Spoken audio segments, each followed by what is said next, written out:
इस वीडियो में मैं पाठ 13 अपना अपना विश्वास के प्रश्न उत्तरों को लेकर आई हूँ। आइए देखते हैं इसके प्रश्न उत्तर। इसका पहला प्रश्न है, पारसी धर्म के धर्मोपदेशक ने अफ्रीकी गुलाम से क्या प्रश्न किया तथा अफ्रीकी गुलाम ने क्या प्रतिक्रिया व्यक्त की। तो हम लोग देखे थे पाठ के स्टार्टिंग में ही, प्रारंभ में ही बताया गया था। पारसी धर्म के धर्मोपदेशक ने अफ्रीकी गुलाम से यह प्रश्न किया कि क्या तुम बता सकते हो खुदा क्या है।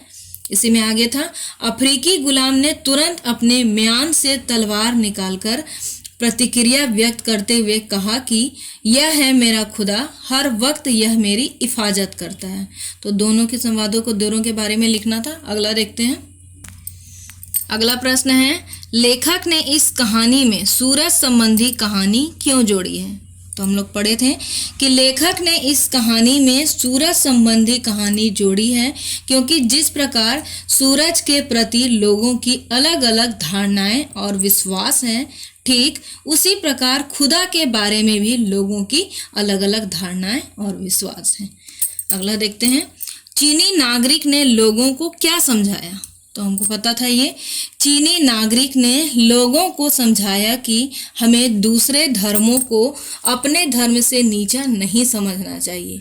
दूसरे धर्मों की आलोचना करने से ही मनुष्य में सांप्रदायिक भावनाएं जगती हैं। इसलिए हम सबका यह परम धर्म है कि हम अपने धर्म के साथ सब धर्मों का आदर करना सीखें। सभी धर्म इंसान से प्रेम करना सिखाते हैं, घृणा करना नहीं। लिखित का पहला प्रश्न है, प्रत्येक मनुष्य का अपना एक विश्वास होता है और यह आवश्यक नहीं कि वह एक ही विश्वास दूसरे से मेल खाता हो। यह वाक्य किसने तथा किस प्रसंग में कहा है। देखते हैं इसका। प्रत्येक मनुष्य का अपना एक विश्वास होता है और यह आवश्यक नहीं कि एक का विश्वास दूसरे से मेल खाता हो।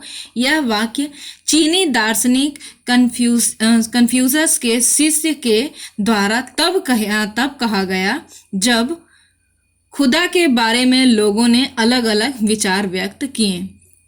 सूर्य के उदाहरण के माध्यम से यह बात उन्होंने समझाई है। सेकंड क्वेश्चन देखते हैं, सूरज के संबंध में मछुआरे के विचार के पीछे उसका कौन सा अनुभव कार्य कर रहा था।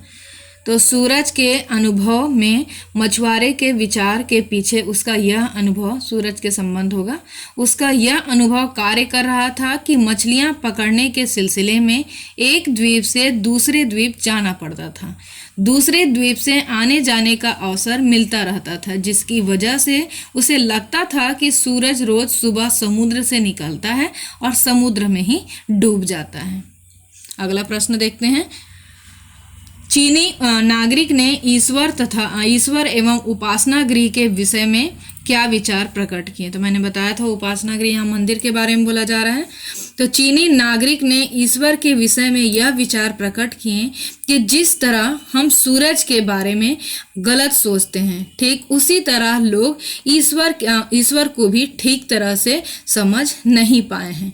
और चीनी नागरिक उपासना गृह के विषय में सोचते हैं कि हर आदमी चाहता है कि उसका खुदा अलग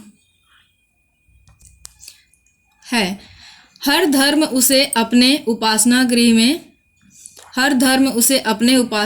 में बंद कर देना चाहता है। सभी धर्मों के उपासना गृह बहुत छोटे हैं। खुदा इतना बड़ा है कि उसे किसी भी उपासना गृह में बंद नहीं किया जा सकता। मतलब हम लोग चाहते हैं कि ईश्वर, जैसे मानते हैं कि हमारा ईश्वर मंदिर में रहता है, हमारा मस्जिद में रहता है, लेकिन ईश्वर को तो बांधा नहीं जा सकता, उसे एक छोटे से कमरे में कैद नहीं किया जा सकता। अगला देखते हैं, ईश्वर एवं धर्म के विषय में लेखक के क्या विचार हैं, स्पष्ट कीजिए। ईश्वर एवं धर्म के विषय में लेखक के विचार हैं कि लोग जैसे सूरज के बारे में गलत सोचते हैं, वैसे ही ईश्वर को भी वे समझ नहीं पाए हैं। और धर्म के बारे में लेखक के विचार हैं कि हमें सभी धर्मों का सम्मान करना चाहिए, क्योंकि सभी धर्म हमें प्रेम करना सिखाते हैं, घृणा नहीं। इस तरह पाठ 13 अपना अपना विश्वास के प्रश्न उत्तर पूरे होते हैं। इसके अगले वीडियो में मैं इसके भाषा बोध को लेकर आऊँगी। धन्यवाद।